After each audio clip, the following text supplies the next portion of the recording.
Welcome to day one of week 2 on this transformative journey through Lent.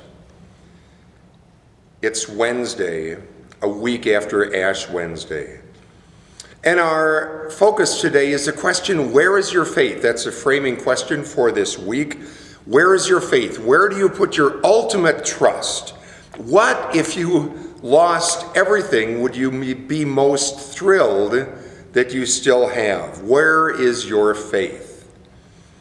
You know, I'm way too young to remember the movie Death of a Salesman, but the only thing I remember from that movie is the stark moment where the guy loses everything, and he holds up this thing and he says, "At least I have my insurance policy." That's what he put his ultimate faith in. That's where his faith was. Where is your faith?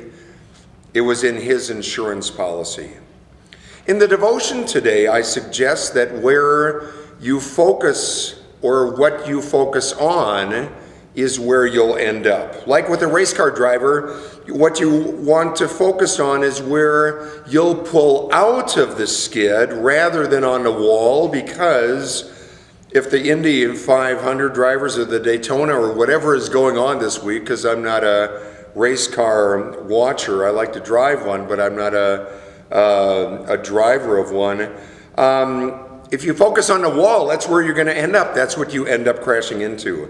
A friend who was taking a class said that when they showed all kinds of pictures of North Dakota out in the middle of a deserted nowhere, they had all these cars that they showed pictures of that crashed into a telephone pole, because as people were crashing, spinning out in North Dakota, they ended up focusing on the telephone pole, what they didn't want to hit, and they ended up hitting it. The disciples in our devotion today were in a boat skid. They were going from one place to another across a lake, and a huge storm arose with thunder and lightning and wind and waves and lions and tigers and bears, oh no. And what were they focusing on? What did the disciples focus on? They focused on the wind and the waves and the seas and the lightning. They woke up and said, "Master, we are going to drown. We are going to drown. Why is this happening to us? Woe is me. Why us? The sky is falling. 1, 2, 3, what are we fighting for? We're all going to die." Jesus stood up in the midst of their focus on the wind and the waves in a storm. He stood up, he calmed the sea and the waves, and he says, "Dudes, where's your faith?" He says, "Where is your faith?" It presumes, when he asks that their faith can be in the wrong place.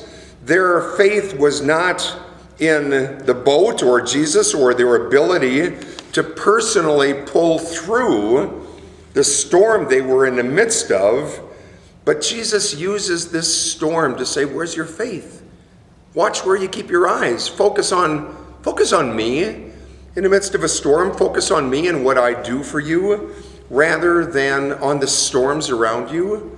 He says, keep your eyes on me. Keep your eyes on the cross so that you don't get distracted and be led elsewhere. Now, a week ago, we focused on Ash Wednesday.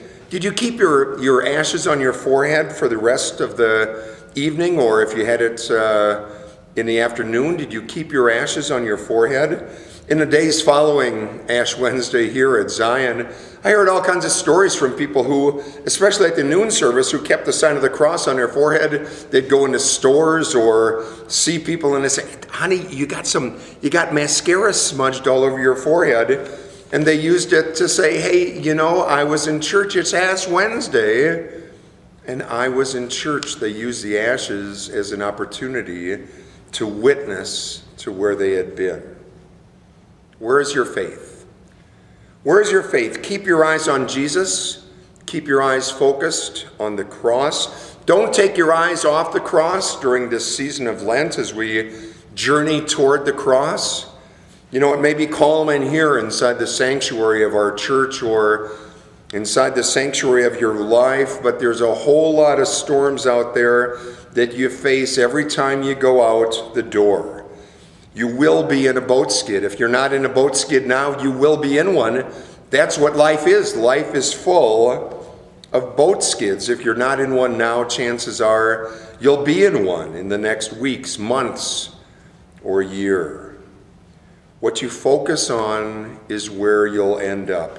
Keep your eyes on Jesus. Keep your eyes on the cross.